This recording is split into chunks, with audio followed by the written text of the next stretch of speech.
Wyoming Territory, January 1884. The snow swallowed her footsteps as she stumbled along the frozen creek, her breath ragged and shallow, her worn boots soaked through. Danica Tilson had no more strength left in her legs, and when her knees buckled, she did not rise. She collapsed by the edge of the ice-glazed water, her fingers raw and trembling, her eyes fixed on the endless white stretching in every direction. She had run as far as she could, and now she was done. The wind cut sharp against her face, but she no longer felt it. Her eyes fluttered shut as she curled herself inwards, clutching the small satchel to her chest like it could warm her. Inside was all she had left of a life that had shattered months ago, a locket with two faces, a scrap of cloth from a child's dress, and a letter she could not bear to read again.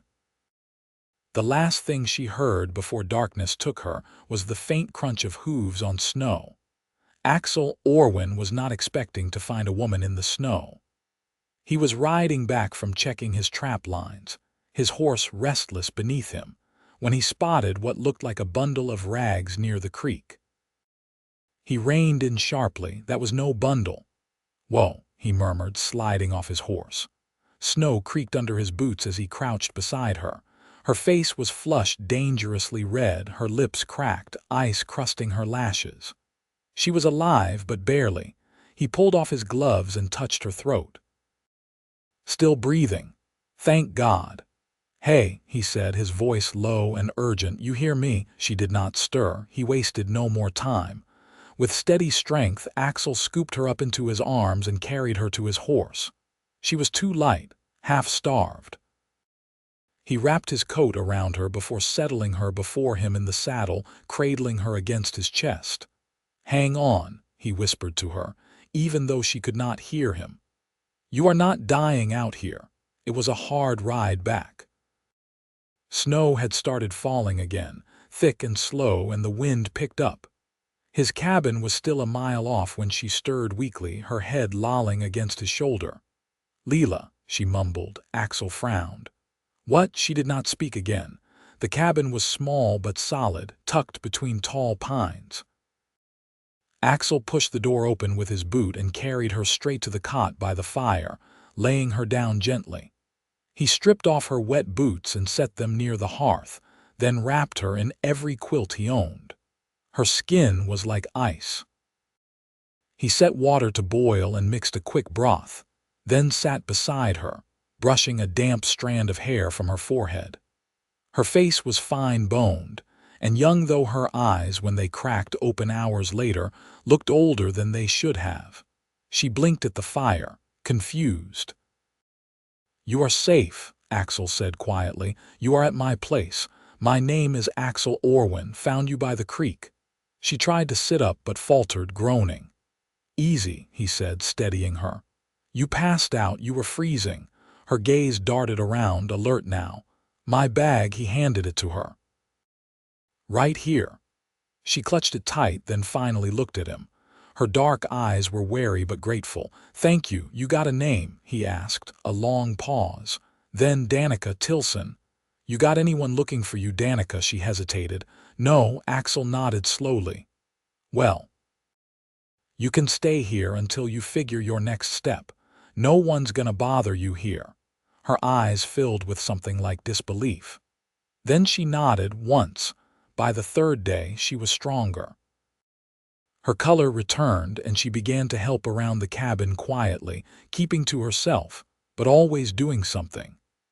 Aksel watched her gently stack firewood, her fingers still stiff from cold, and he did not ask what she had run from. But on the fifth night, she left the locket out by the hearth. He picked it up gently, saw the two children inside, one boy, one girl, and said nothing. She noticed the next morning. Her eyes fell to the locket in his hand, and she stilled. "I had two children," she said, her voice barely above a whisper. "Leela and Ben, my husband. He left us in Cheyenne. Disappeared. I did what I could, but I could not feed them. A woman from the church said she would take them, until I got back on my feet." Aksel's chest tightened. "But you never got them back." She shook her head, her face crumpling. When I went for them, they were gone. The woman had taken them west. No one would help me find them. No one believed I was trying. I was just some widow, so I left. I do not know where I was going. I just kept walking. He set the locket gently in her hand. You are not just anything. Their eyes met. She held his gaze longer than she had before. A week passed with snow still falling. Danica grew steadier. She laughed once softly when Aksel burned the bread. He found himself watching her more than he should, how she hummed while folding blankets, how she murmured to the fire like it might answer her. One night, when the wind screamed outside, she sat close beside him by the fire. She was quiet, thoughtful. I did not think I would live, she said. Not after that creek. You are strong, he said. I was alone. You are not now.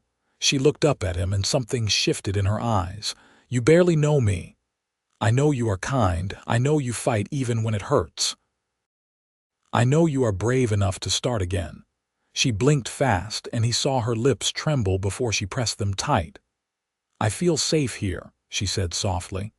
It has been a long time since I felt that. He reached for her hand. She let him hold it. From the shadows, the fire crackled. Snow tapped at the windows, and for the first time in a long time, Danica leaned into the warmth. The cold eased its grip over the next week, the winds softening and snow settling into stillness. Dawn came earlier, shadows stretching long across the clearing as the sky began to blush before the sun rose. Danica stood at the edge of the trees, her shawl tight around her shoulders, watching a pair of deer pick their way along the ridge. She didn't move until their shapes disappeared into the blue hush of the woods. When she stepped back inside, Aksel was bent over a rough table, scraping a piece of rawhide flat with a bone-handled knife. His sleeves were rolled to the elbow, hands steady and practiced. I'd like to earn my keep, she said. He paused, then looked up. You have been. I mean more than sweeping or boiling beans. She folded her arms. I could mend maybe, or help with the traps. He wiped his hands on a cloth and leaned back slightly. You know how to set traps. I don't, she hesitated. But I can learn. He gave a single nod, slow and thoughtful. All right. That afternoon he showed her how to pack bait, how to read the small signs in the snow-bent grass, a faint trail of fur. He didn't speak much, just pointed, guiding her hands when necessary. She asked few questions, watching his movements closely, her brow furrowed with focus. The first time she snapped the trap shut wrong and startled herself, he cracked a quiet laugh. Best not to lose a finger, he said. I'd rather not, she muttered, cheeks flushed from more than cold. They walked back with an empty sled and quiet between them, but it didn't feel strained. It was the sort of silence that let thoughts settle. That night, as she sewed a patch on one of his shirts by lamplight, she asked, Where were you before here?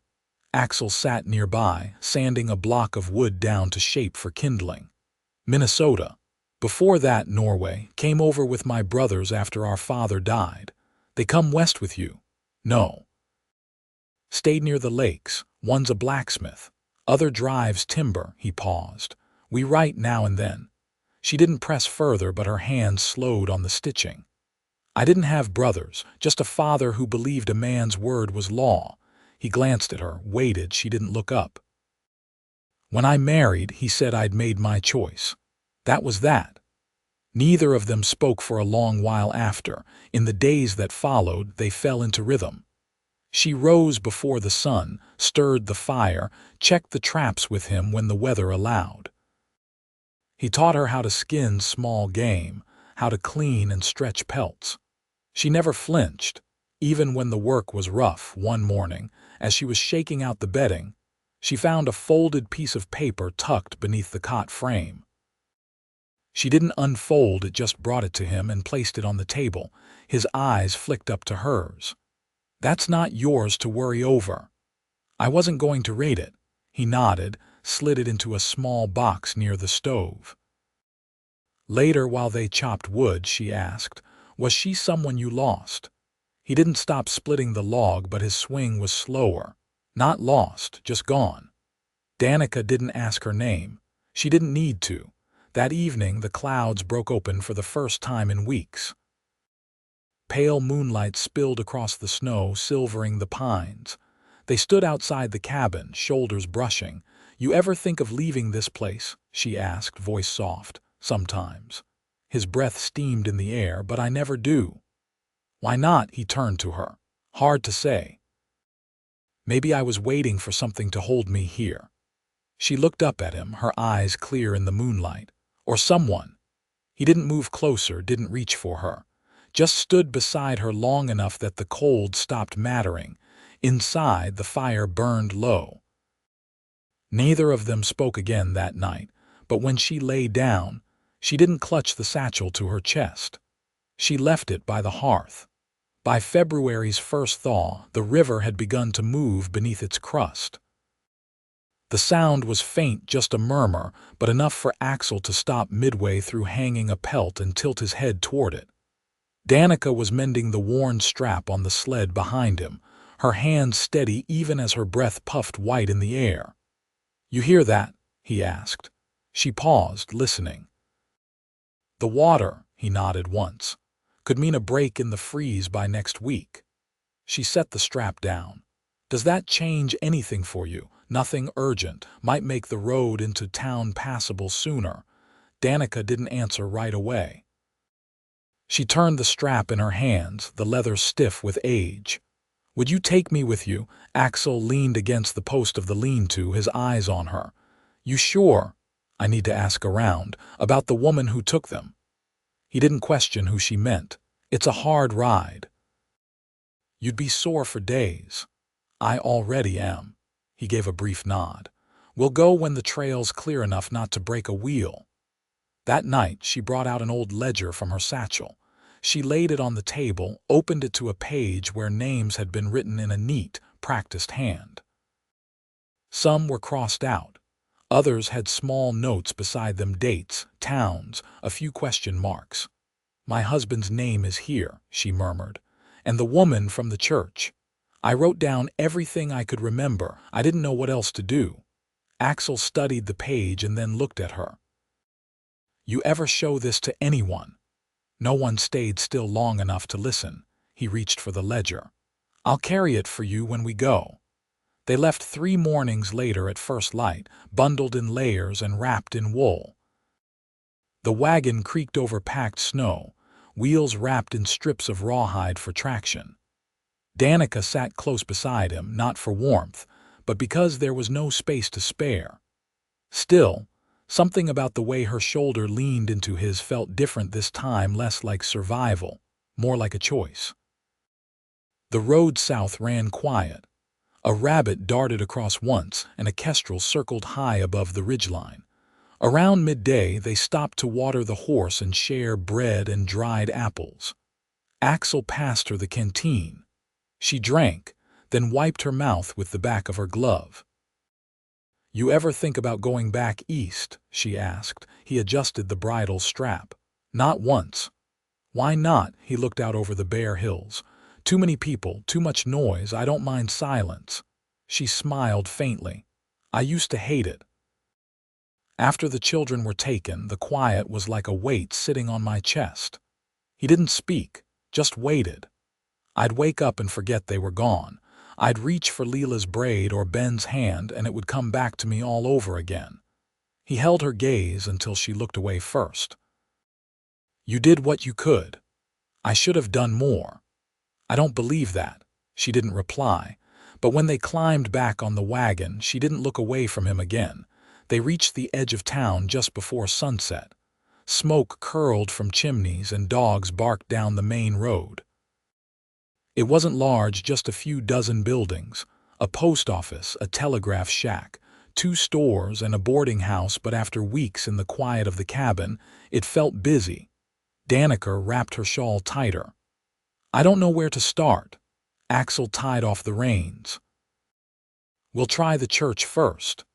The preacher was a thin, tired-eyed man who blinked when Aksel asked about the woman by name.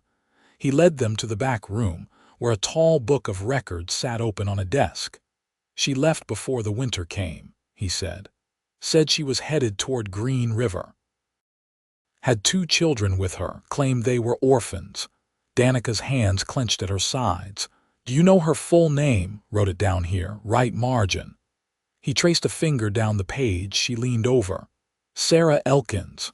"Sound right?" Aksel asked. Danica nodded slowly. "That's her." They left as the lamps were being lit along the street. Aksel helped her into the wagon, then climbed in beside her. She didn't speak for a long while, just held the ledger tight in her lap.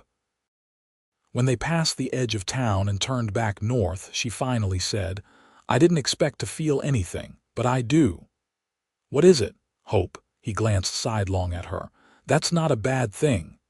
She turned to him, her face exposed to the wind, cheeks raw and eyes bright. "It's more terrifying than anything else I've felt." He didn't reach for her. He just said, "You don't have to carry it alone." She looked at him a moment longer than she needed to. Then she nodded once. The sun sank low behind them, casting long shadows across the snow. But ahead, the path was lit by the slow bloom of stars, and the road stretched on, steady and sure beneath the wheels. By the time they returned to the cabin, the river had broken open in a wide ribbon of brown and glassy blue. Patches of earth began showing through the snow in places beneath the pines, and the air carried the faintest scent of thawed moss and wet bark. Danica stepped down from the wagon stiff-legged, her boots coated in dust from the road. She took a long look at the trees, at the smoke curling from the chimney like a quiet exhale. Then she turned to Aksel. "I need to keep going west," she said. "If Sarah Elkins took them toward Green River, I have to follow." He didn't answer right away. He unhitched the horse, led it to the lean-to, and ran a hand down its neck. When he came back, he looked at her without any trace of surprise. "You planning to go alone?" "I don't see another way." He glanced toward the cabin, then back at her. "You could wait until the roads dry out.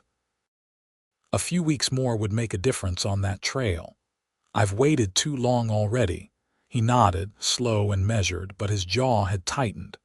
"Then you'll need a wagon that won't fall apart halfway there, and someone to help you read the land once you're past the ridge." She studied him. "You offering? I'm not letting you take that road alone." Danica didn't argue. She folded her arms, but not in defiance. "I thought you didn't leave this place." "I never had reason to." She looked down at her hands. "If I find them, if they're with her, and she's raised them as her own, I don't know what I'll do. I don't know if they'd even know me anymore." "They'll know something in them belongs to you." She nodded once, then turned toward the cabin, her shoulders set.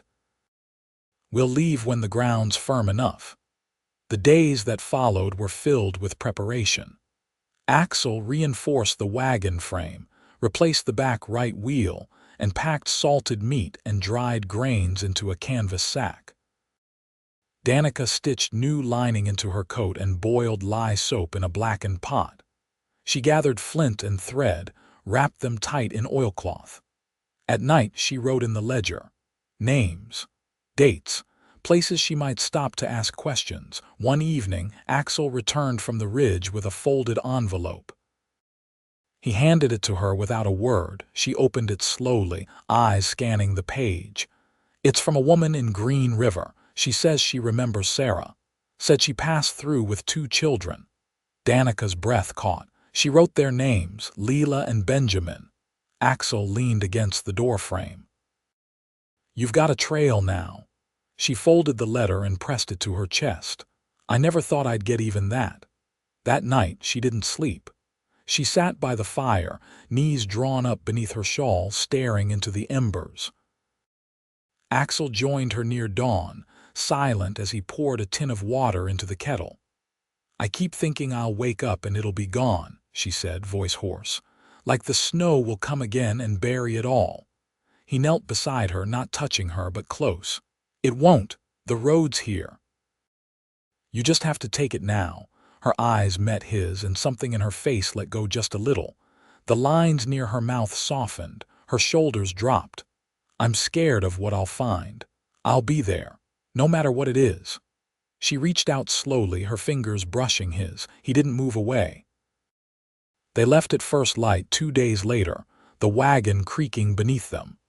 The wind had shifted, coming now from the west, carrying with it the scent of sage and damp stone. They passed the creek where he had first found her. She looked down at its banks, the ice long gone, and said nothing. He glanced over, waiting. She finally spoke. I was ready to die there, I know. But you didn't let me. I couldn't. He gripped the reins tighter. You were still breathing. They rode on in silence, the sky breaking open with early spring light and the road unwinding ahead like something long promised and finally kept. The road west grew uneven as March deepened. Mud gathered in the wagon's wheels by noon and froze again by dusk. The mountains to the south rose darker each day, ridges still clinging to winter. They passed through small settlements where the fences leaned and the barns sagged, and Danica asked after Sarah Elkins in each one. Some folks remembered the name, others didn't, but a trail began to take shape, worn, uncertain but real. One night they camped beside a dry arroyo, the wagon drawn up beneath a stand of bare cottonwoods. Aksel tended the fire while Danica unpacked the bread wrapped in cloth. The sky above them was purpled with twilight and the breeze smelled of dust and cedar smoke. She might not have stayed in Green River, Danica said, handing him a tin plate. She could have gone further west. She could have, he agreed, but she passed through there with them. That's a place to start. You've done more with less. Danica glanced at him. You always speak like that, like you've weighed every word before letting it out. I had a father who believed in silence over foolishness, he said.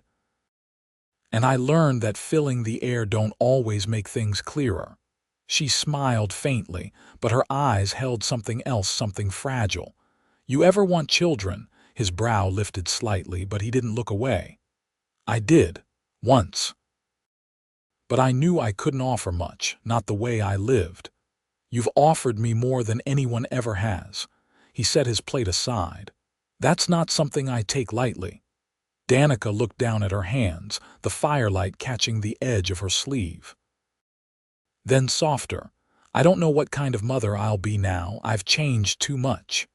They'll need you as you are, not as you were. She looked up then, and whatever rose in her eyes wasn't fear anymore. It was the first trace of readiness.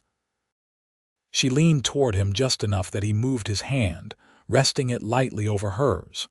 The pressure was firm, without urgency.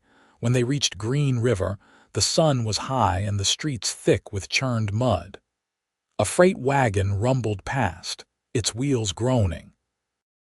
Aksel guided their team to a small stable near the edge of town and paid the keeper while Danica stood near the post office, her eyes scanning the windows, the corners, the faces.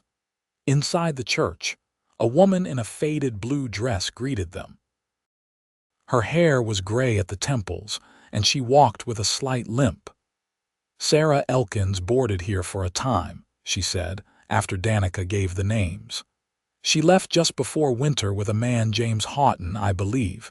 He had land near the Snake River, took the children with them. Said they were his kin. Danica's breath hitched. Did she say why they were leaving?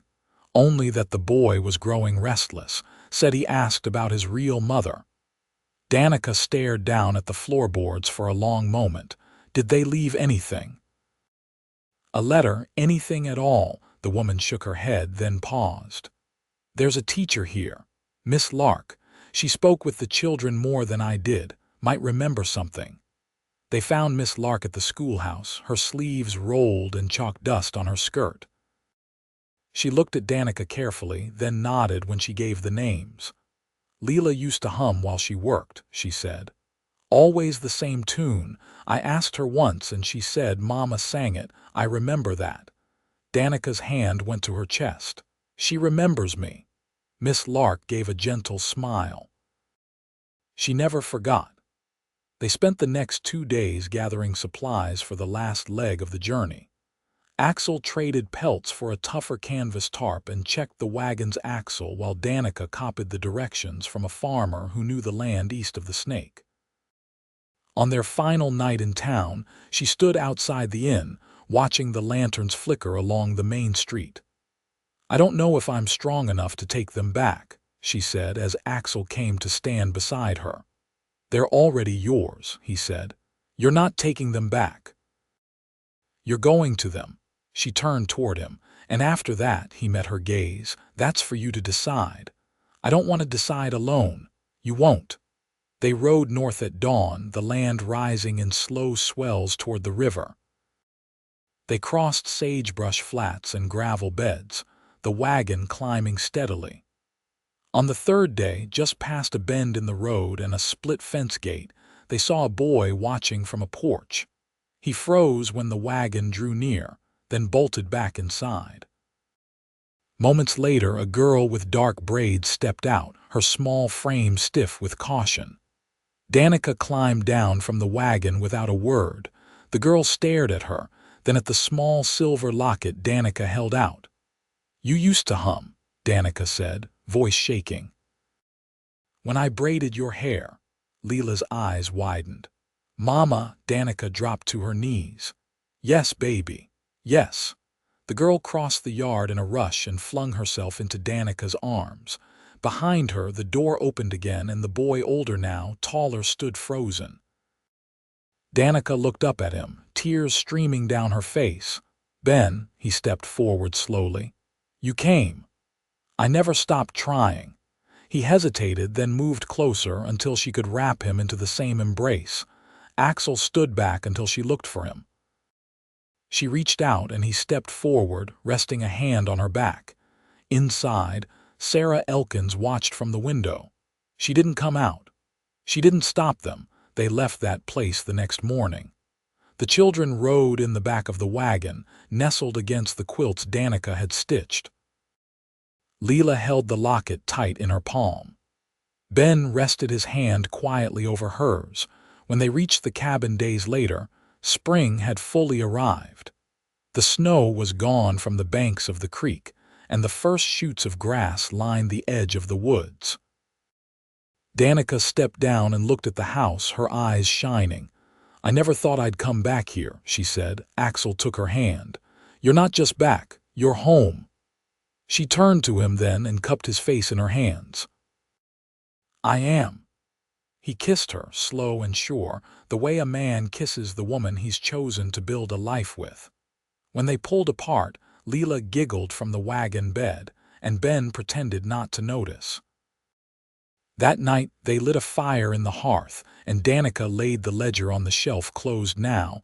No more names to hunt. In the months that followed, Aksel built a second room onto the cabin. Danica planted herbs by the window. The children grew taller, stronger. Leela sang again. Ben learned to fish the creek. Each evening, as the sun dipped behind the pines, Danica would sit on the porch with Aksel beside her, her head resting against his shoulder. And every night, as the stars came out, she knew without doubt or fear that they had all found their way home.